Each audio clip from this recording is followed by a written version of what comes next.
welcome to the Rise of Women's Football podcast. Today we're in Amsterdam, a rainy Amsterdam at that. I feel like that's quite common to say.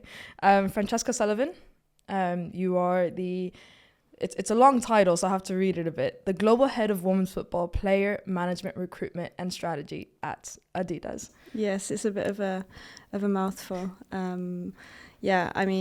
Global lead, I would say. Mm-hmm. So there's a wide team across the player management team, but in sports marketing, responsible for leading our women's football player portfolio. So that goes from setting the strategy of what we want to do and how we want to show up on pitch, and then of course right through to the management of the players and how we utilize our partnerships with Adidas. So, and apart from the business side, you used to play as well.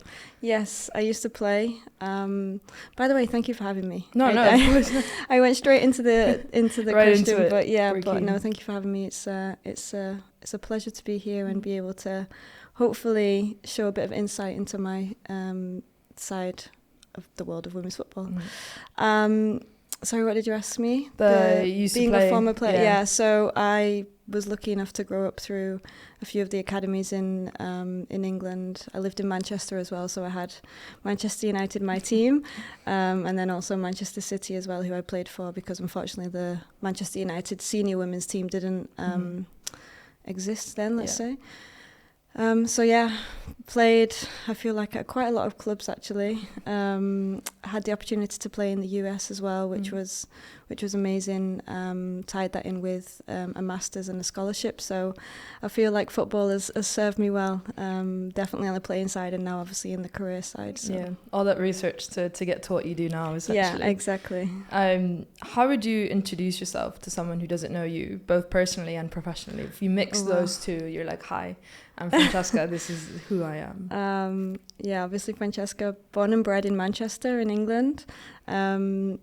Very family orientated, half Italian as well. So that brings a bit of a different a nice contrasting side. Football cultures of England and Italy exactly. as well. And then football mad. I mean, I grew up in a football Manchester United crazy family with two brothers, a dad who was a regular season ticket holder. So I think I try not let football to define me, but sometimes it just comes as happens. A default, and that's kind of shaped who I am. So it'll be hard to work in something that isn't football when it's so. It was the same for me. I grew up. My family's Chilean, so that's just a football mad. And I was country. like, I can work in anything, but if it's not in football, then I can't really find a purpose. It's just it comes out naturally.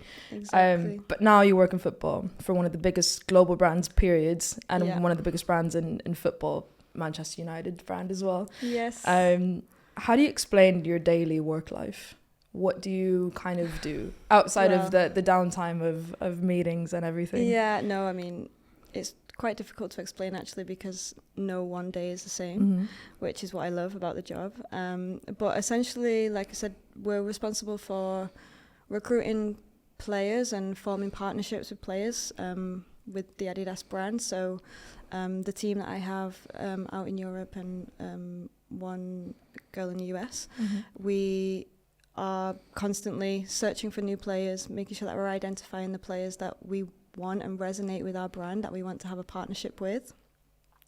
Then of course, kind of when you're in the recruitment side of things, you're working with the players, you're working with agents, making sure that we have that aligned approach of what the partnership looks like.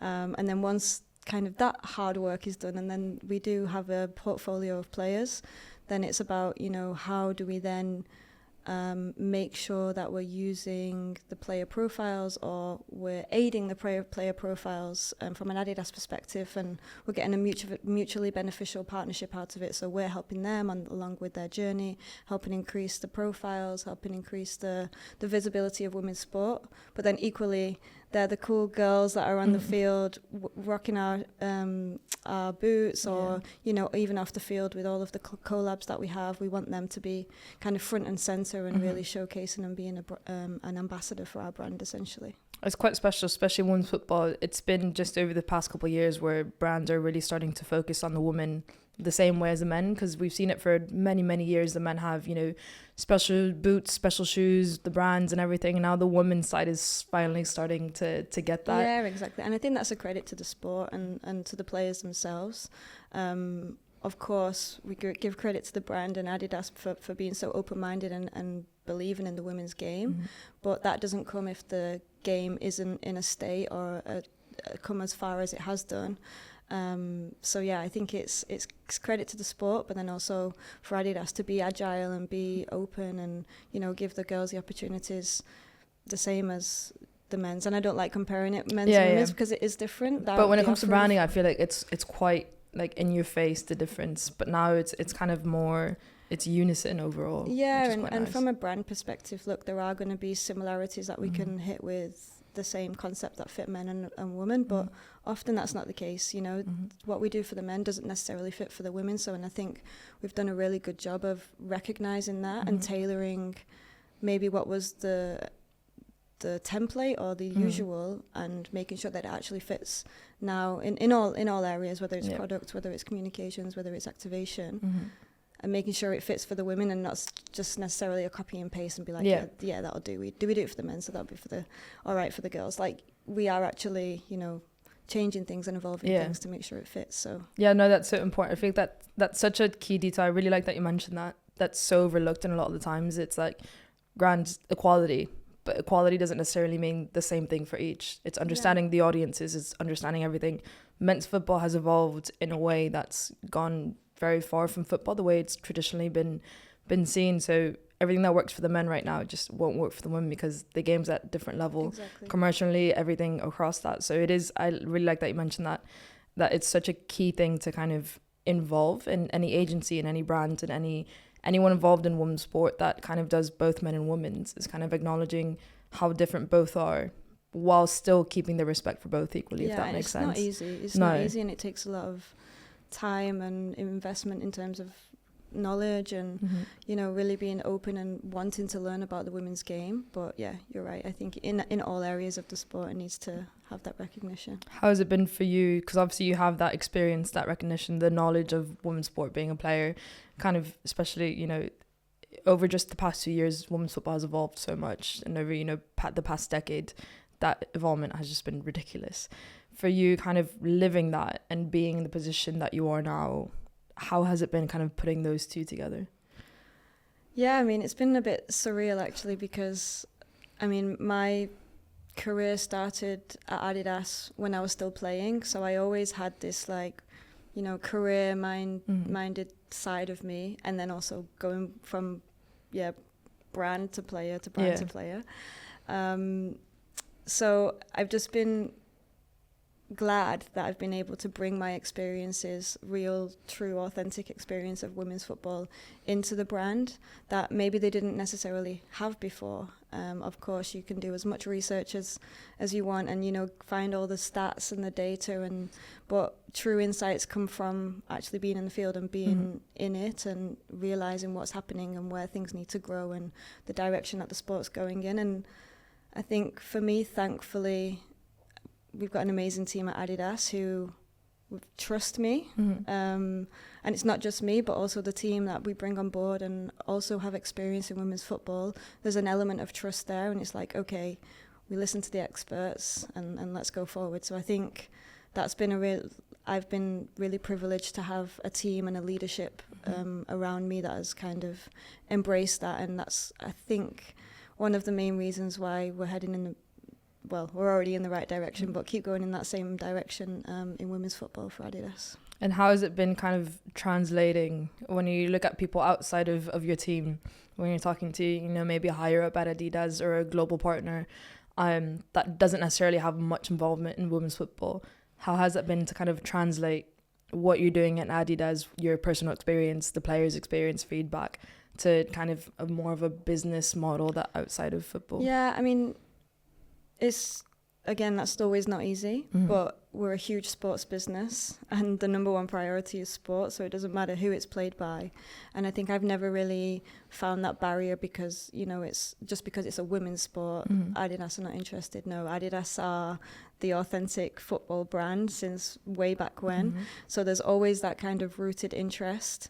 Of course, sometimes speaking about players or about tournaments or about results are not as well known, so that just take a bit of, sometimes you have to take a step back a little bit and give a bit of context and, you know, really highlight the players, because sometimes names are not necessarily immediately recognized, especially at the start. I mean, now 5 years later, of course, but at the start it was a little bit more of an education piece. But again, it's one of those things where I'm preaching to the choir almost. They love sport. They just want to learn and they want to know the information, and then it's just a case of it just snowballs. Then, you know, and then as well with the players playing so well, and you know, it all helps. Exactly, it all ties into one another, and so it's a case of me promoting, the girls playing, the game getting bigger. Everyone does their part. Yeah, media. It becomes more visible in media, so it's And I think that's the most important thing, is that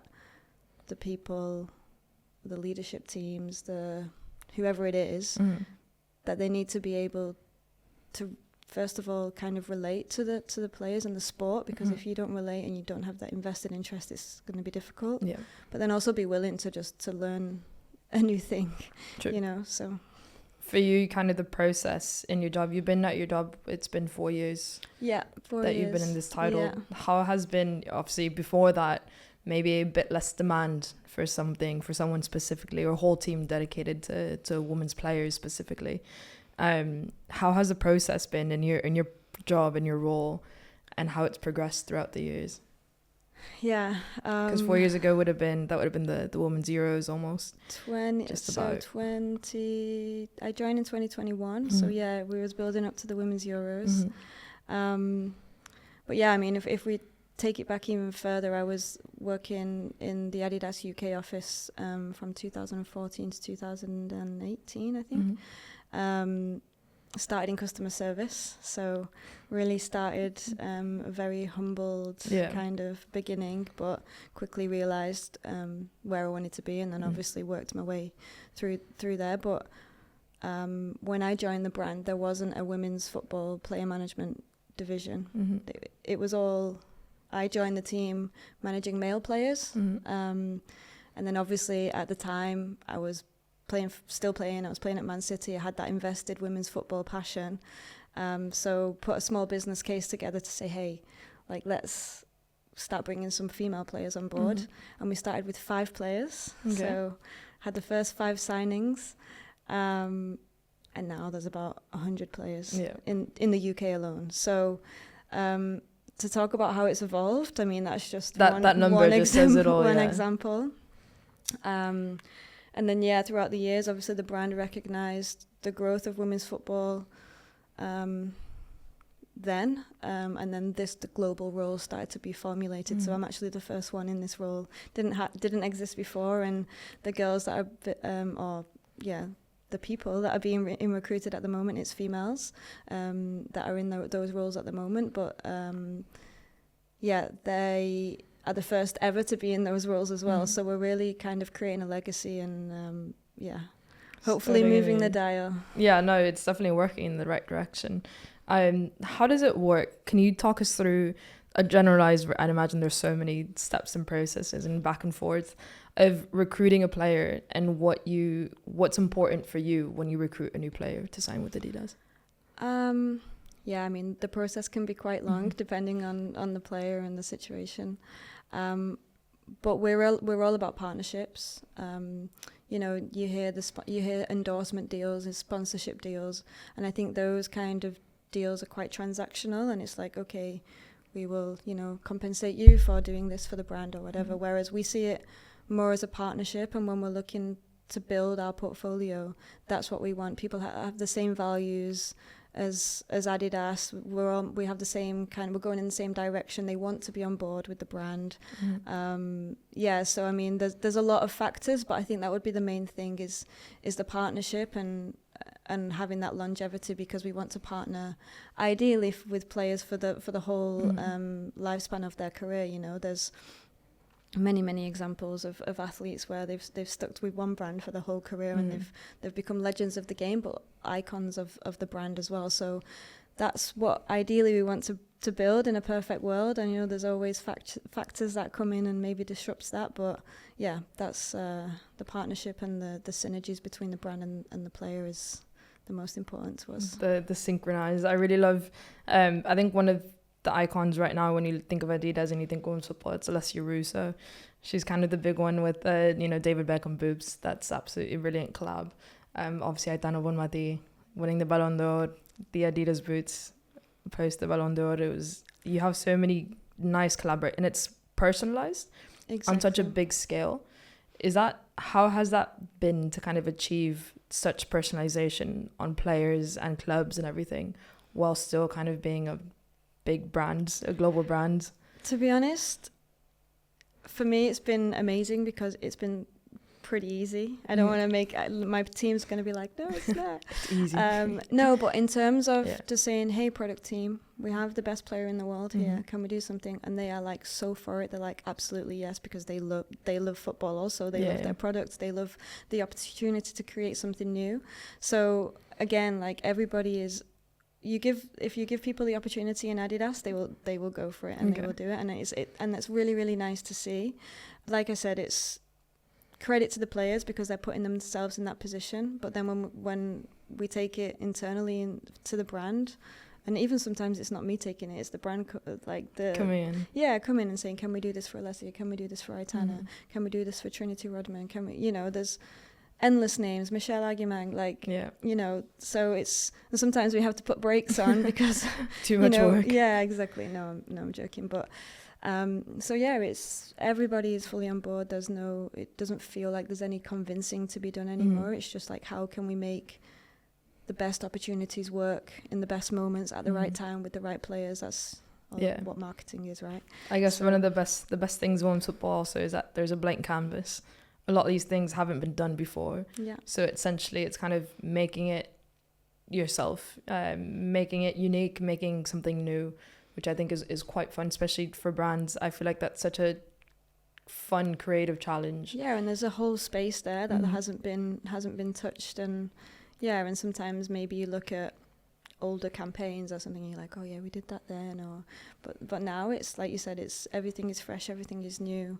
And the brand campaign that we did for 2025 with I think we had 6 players in there from obviously the Euros, our top federations, some of the top players there, so it was really cool to like bring them all together on the same campaign that maybe we've not done before either. So yeah, it's really cool. And obviously it helps that Adidas is it is the leading partnership in these big tournaments, and you don't stop essentially.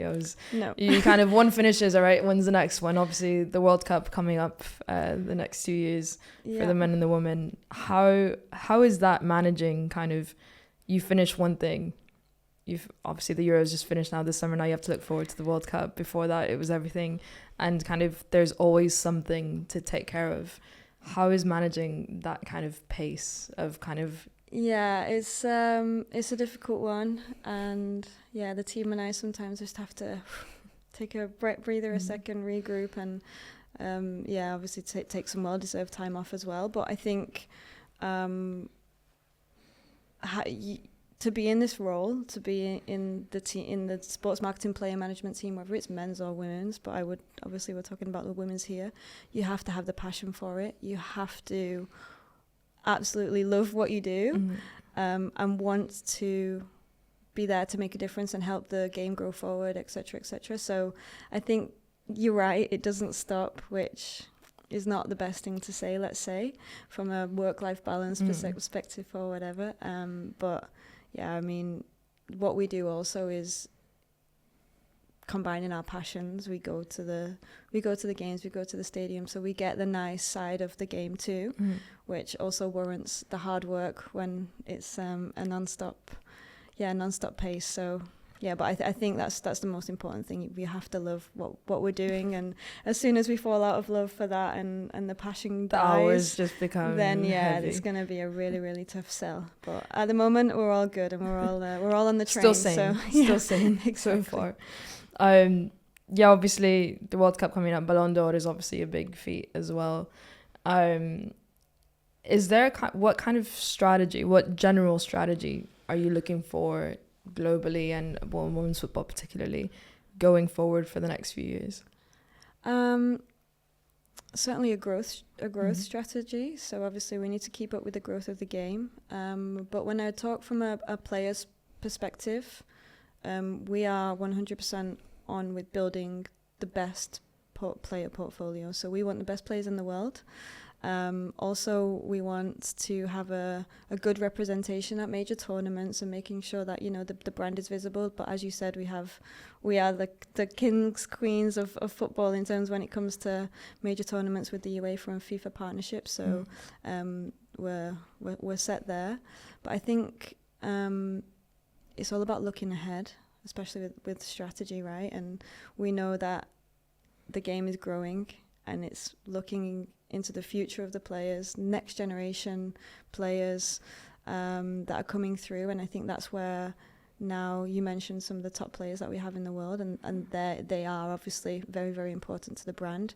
But now it's when it comes to recruitment and really defining a strategy, it's focusing on those next generation players.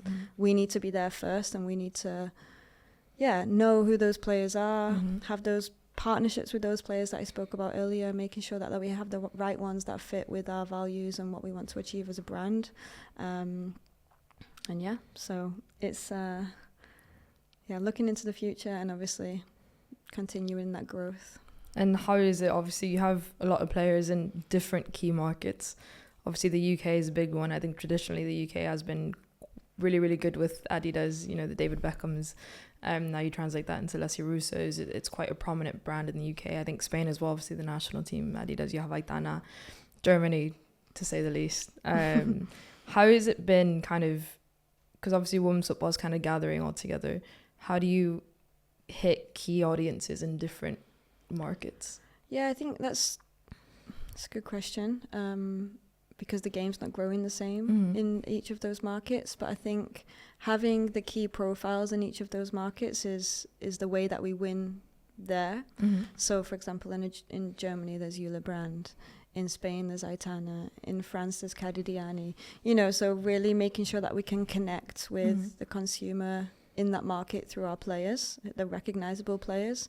And then, of course, we have, global campaigns that are a bit more elevated, or with a wider reach, but we're also not naive. So that's why we try and have the top talents in each of the markets to make sure that we're really resonating with the consumer as much as possible, and then building on from it from there.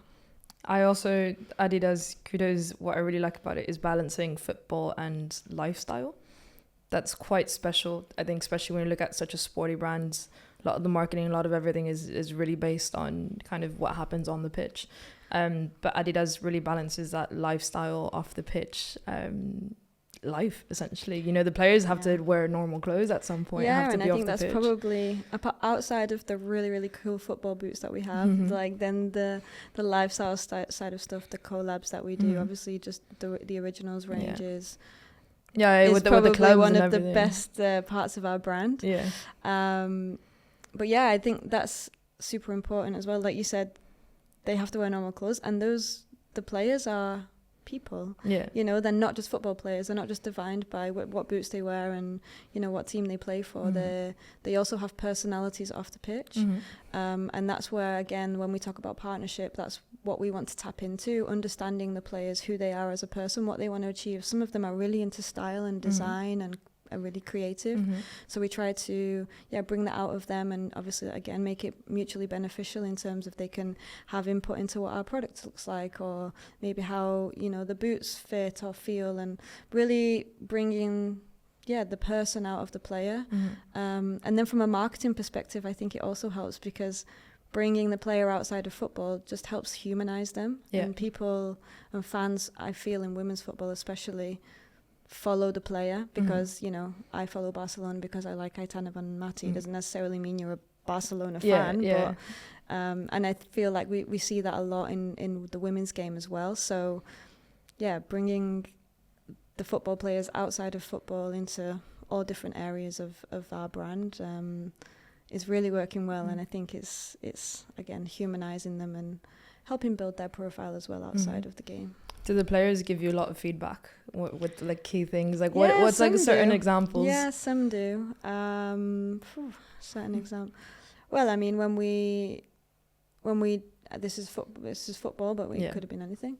When we did Aitana's boots after she won the Ballon d'Or, she's quite vocal about the colours that she liked or disliked, where she wanted placements of personalisation, things like that. So the players really are involved. Yeah. And also now we're working on boots that are for Women's World Cup, or and our product team are very, very adamant that we want player feedback because our philosophy, especially when it comes to product, is only the best for the athlete. So a lot of our players are very, very included in the product process as well. You know, we have teams going out to clubs, showing kind of upcoming products, getting their opinion on it, letting the girls try it, what works, what doesn't work, and it's a very flexible process. So it's really cool to be part of. Yeah, no, that's quite special when the players kind of, because obviously they're the ones out to wear it. So if they like it, then obviously that's just a win-win for the brand. Exactly. They want to show it off more. They love it. Word of mouth. Even though the marketing is there, word of mouth is always still kind of the place to go. We talked about the tournaments. Obviously, this Euros, Alessia scored. Spain were in the final. Aitana was in the final. Was there a key moment this summer that was different from the last Euros or the World Cup? I wouldn't say there was a key moment that was different. I think two of my favorite moments, but I'll group it into one of my favorite moments, and I mentioned it earlier, is really when the next generation of players come, and you know, we've been partnered with them for a few years already. They're the kind of like the unknown names that come on or start a game or finish a game, like Michelle Aguimang, and they really show what they're made of. They come and shine in a way that we always knew that they would, but that we just love that they have the opportunity. And the pride, God knows what their parents feel like, but the pride that we feel as a brand is brilliant. And I think that's one of the favorite parts of our job, is really, you know, being on that journey, not just when the players are at the elite level at the top, but really looking at the next generation, helping them through, supporting their career and their journey. And then when you see them at the pinnacle, it's just like, I feel like I have hundreds of kids playing. The Euros final would have been Aguiman versus Vicky Lopez. Exactly. For example, you put those two youngsters, they had a brilliant tournament, both of them as well. Both of them were brilliant, exactly. And it's just like, it is probably nice to see that, kind of them being already wearing your brands, being proud of your brands, and that only just being the beginning of the career, essentially. Exactly. I think you said before that your favorite boots were the F50s. It used to be. Did I? I don't know. Did you? No. Are they? No, my favorite were Predators. Although I did have the F50 Spider, which I cleaned with a toothbrush, so maybe you're right. I still have my F50s actually. Mine have a hole in them because I wore them so much. I'm scared to use mine. I feel like the glue's like dried off. Those were like from like 2013, but I still have them safe there. I had the silver and red Spider ones, and I used to clean them with a toothbrush. My dad never bought me the Predators, and I was always mad at him because he wanted to get me the Copa Mundiales. Actually, he was very traditional. Like, and I was like, no, I want the Predators. Never got them for me. Yeah, and then I moved into Predator and never went back. Yeah, but now F50s only for women is coming out. Yes, our F50 Sparkfusion. I mean, I'm probably not the best placed person to speak about the boot in its specifics. We have you don't know how much does it weigh, but exactly. So, but I think from a offering perspective and what that says to our portfolio, what it says to the industry is crucial, and it's amazing. And it's not just something that was born though, as in like it's not just something like we're like, oh, women's football's here. This has been taking years and years and years of innovation, of research, of all of it to get to where it is now. And it really is a boot that is made for a woman's foot.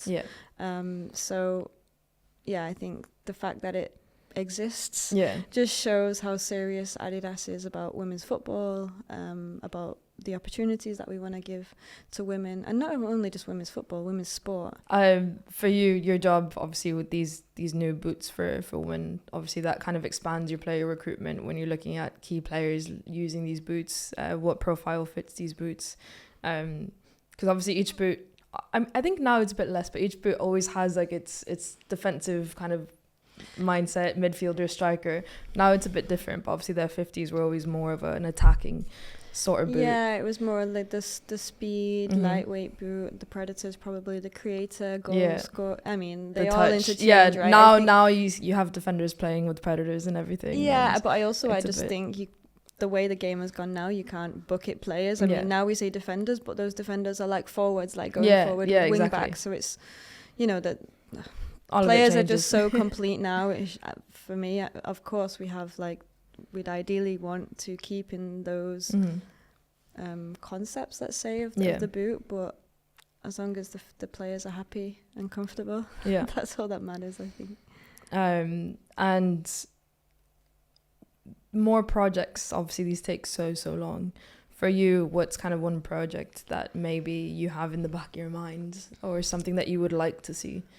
I'm not telling you to give out the blueprint for Adidas' next project, but kind of a generalized term. There's so much going on all the time, and it's like multi-layered, so it'd be difficult even to tell you, because I probably don't even know. But no, obviously we have the Men's World Cup coming up in 2026, and I think from my side I really want to integrate the female players into that as well, what we're doing, the promotion of the sport, and trying to. It will be the biggest, well, how would you say, event in sporting history ever, I guess, because I think location and everything. The US, the World Cup, the amount of teams that are in the World Cup, the amount of games that there's going to be, So, I think it would be nice to find a way where our female portfolio, I mean, a handful of them probably, are included in an authentic way. Obviously, it needs to make sense, but it would be cool to try and find synergies there, to have them included in the biggest tournament ever, I guess. And then there's going to be World Cup 27, so 2 years is not a long time in football. 2 years is not a long time in football, so I don't want to take too much focus away from that. And I think, like you mentioned, with the FIFA partnerships that we have, and we have a lot of support and platform to again own the tournament. I always say I think we own these tournaments. Yes, we have some of the best players in the world, but we have the best footballing brand with the major governing bodies of football. We're doing amazing things off pitch, so I mean, I know I'm biased, but I think there's more and more to come of that going forward, and especially in Brazil, which is a huge footballing nation. It's going to be that's a big market. It's going to be a big one. Yeah, exactly. And obviously you mentioned they're kind of trying to get the women involved in the Men's World Cup, bringing that visibility off the pitch as well is so important when you look at commercializing personal brands as much as it is their footballing brand. What's been one of the biggest barriers that kind of stops you from keeping that momentum going, whether it be media, whether it be markets, whether it be kind of even the time between tournaments? It could be that. I mean, I wouldn't say it's a barrier per se, but I think one thing in women's football that we as an industry we need to get better at, and not just in the UK or the US, is the time between the tournaments. So we have this huge peak when there's a tournament, nations, and I honestly feel so proud, like when I go to the games and you see the fan walks, you see full stadium, no matter where you are, boys, girls, with female player names on the back of the jerseys. Like you have this, and then we get to the league in most, in most markets, and it's like, So like, how do we keep that momentum? How do we not forget about women's football when it's not a major tournament? And that's a big part of a brand's role, is like, making sure that we are still keeping up that momentum. Players are still being included in the biggest boot drops, in personalization, in campaigns, in off pitch, which we will always do. But unfortunately, one brand, or the collective of brands, can't carry that for everybody. Like you said, it is the media, it's the broadcast opportunities. I know in the UK they're doing an amazing job, and again, that makes me proud, being from Manchester. In the US also, but it'd be great to see that level of investment and level of coverage across more countries. How is it for you, the challenging bit of, again, pinpointing, because obviously during the season, as you mentioned, it's a bit of a kind of not low point, but kind of just you're very dependent on results and how the season goes and what the players do. How is it challenging, especially when you look at the UK, when you look at the WSL, a club like Arsenal, for example, Arsenal and Adidas club, they're playing now their home games at the Emirates.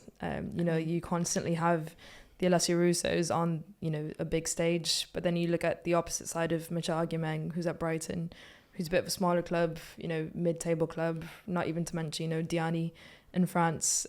French league doesn't have as much recognition as the UK, or even you look at Germany, the Frauen Bundesliga. When they're not playing in the Champions League, there's not as much, visibility in the Frauen Bundesliga either. How is it for you kind of managing those low points in very, very different markets, from, playing at the Emirates every week to kind of Germany or France that doesn't have as much visibility? I mean, look, we have a portfolio of players that we treat equally. Alessia might have 60,000 people watching her, and that's great for her and her profile. And when we, put her in a campaign, the visibility is there. But then we also have a duty, I would say, to make sure that people don't forget Michelle Aguimeng. Just because maybe Brighton don't get as many people there week on week, she'll still be, included in whatever we're doing, and making sure that her name is relevant. And it's the same goes for Kadi Diani, for Eula Brand, for the players in the markets. I think the external factors of fans and media are helping the profile of the girls, of course, but they're still part of our partnership, they're still part of our Adidas family, regardless of how much visibility they're getting. And we still, like I said, have the duty to ensure that they get the visibility that at least we can give them. And then whatever comes outside of that, hopefully, builds it even further. And looking outside of Adidas and looking at, the marketing, especially world of women's football, how important has it been to have, women experience in women's football, particularly maybe ex-players? Men have always been kind of dominant in the football worlds and don't usually have a lot of experience in women's football. How has that been for you to kind of experience, and again, the educational process of educating people that are keen to work in women's football but don't necessarily have the knowledge or the experience? I think that education is obviously a key part, and the people that we're interacting with, we need to make sure that they actually do have a genuine interest, because watching games, even just watching the Euros, you quickly get to realize who the names are, like especially our female players. But for me, I've never really felt like I've been going into a male-dominated environment, but it's always, for me, just been football. My favourite players, my idols, were Man United men's players, but I only ever just saw it as football. I never saw it as like, okay, this is men's football and I play women's football. It was never like that. So I think I've just still had that mentality when I've come into this role in Adidas. We're just talking football. So, okay, the names are different. Maybe the visibility is different. It might be a little bit harder to watch, but we're all talking the same language. We're all wanting to achieve the same thing. We all want to build the best portfolio for the brand and have the brand being represented by the best ambassador, and that those core values of what we're trying to achieve are the same whether you're working on the men's side or the women's side. So the only education piece really is about maybe player names and maybe the sport itself, and maybe obviously some of the tournaments are run a bit differently, the different league structures and things like that, but essentially we're all talking the same thing. And I think, yes, we need to recognize men's and women's football is different, but if you take it too far away, you're making your life way more difficult than it needs to be. And in Adidas, in the men's game, that setup has been going on for God knows how long. So I would be stupid not to listen to them, because they've got years and years, decades of experience working in the industry that I'm working hard to be a leader in, and trying to build this growing sport. Women's football is a growing sport, and trying to lead it in the same direction. I mean that in the nicest way, as where the men's stage is. So like I said, we're all speaking the same language. I learn from the men's side way more probably than they learn from my side, and I think it's just having that cohesive team approach, rather than it being competing with each other, because that's never good. I guess you kind of answered my next question in the best way. That was a brilliant answer. Thanks. My next question was, what advice would you give to someone entering, a position like yourself that's such a leadership role, that plays such a key role when it comes to the development of player profiles, women's football in general? Because as, everyone might see this role as such, a small role, but essentially you're impacting the way that people externally see these players. And I think that's probably one of the most important things when it comes to visibility and the way that you kind of showcase players, whether it be on or off the pitch. What advice would you have to someone, younger? Sort of, it's a cliche question, but it does help, especially when you look at the business side of women's football. This role, as you said, it didn't exist a few years ago. So, now you're starting to see these roles, these important leadership roles in big brands that are so key to the progression of women's football. Yeah, I think that, advice, I don't know if I'm placed to give advice, but no, I think that, like you said, there are so many more opportunities coming up now, whether it's on a club side, whether it's an agency, whether it's a brand, and divisions in women's football are growing and will grow. My advice has always been just to work hard, be persistent, because, anyone that plays football knows that, you have to keep going. Football is often a game of opinions, and I feel like it's the same in wherever you go. You're not always going to be someone's first choice, which is fine, but you just need to keep going and find your way. And I think having the passion for it, that is what's going to stand you out from the rest, because people can know things, people can, have experience, but if you have passion, and that's more than anybody else, and you're willing to work for it, I think that gets you that one step ahead. Well, it has for me anyway. So and it's a crucial part of being part of women's football, I think. And the last question, we're going to leave it on a fun note, I think. What's been one of the best moments in a project or a moment or in a tournament that you're at, that you kind of comes into your mind that, I'm so passionate about what I'm doing right now, and I'm exactly where I want to be? For me, it was, I have two. First one was when Barcelona played their first semi-final, I think it was, in the Camp Nou, which was like 90,000 people, and I actually cried, because I did too. I was like, I've never thought as long as I lived this would happen. They were all there for the women's players. I have the video on my Instagram, and just always look at it. So that was the first time I felt like, wow, like it's here. Yeah. And then I'll always say one of the best days of my life was Women's Euro 2022 final at Wembley. Again, literal goosebumps. Yeah. I know there was the Chloe Kelly goal, but for me it was the Tooney goal. That honestly makes hairs stand up on the back of my neck, and the way that the crowd celebrated, and everybody in that stadium was so willing for those girls to win. And I was just it was just a surreal like, wow, this is actually here now. Yeah. And it's, you know, it's only going to get bigger and better, hopefully. And I really look forward to World Cup 27 and beyond, and everything that comes in between. Yeah, that 2022, I think, year in general, you know, with the Camp Nou games and then the Euros was kind of, wow, you know, this is, you know, as, again, cliche, but the before and after of kind of keeping that momentum going, and, you know, having roles like yours kind of being so crucial to keeping that momentum going. Because grand, you know, you have a good summer, it's, you know, a high. Yeah, exactly. But how do you keep that momentum going? And, you know, roles like yours are so key to that. So yeah, thank you for talking to us. It's been definitely interesting. Sure. And we'll see, hopefully, you know, 2027 World Cup. Yes. That would be a big one. Start working as of now. Yeah, have more Adidas winners, hopefully.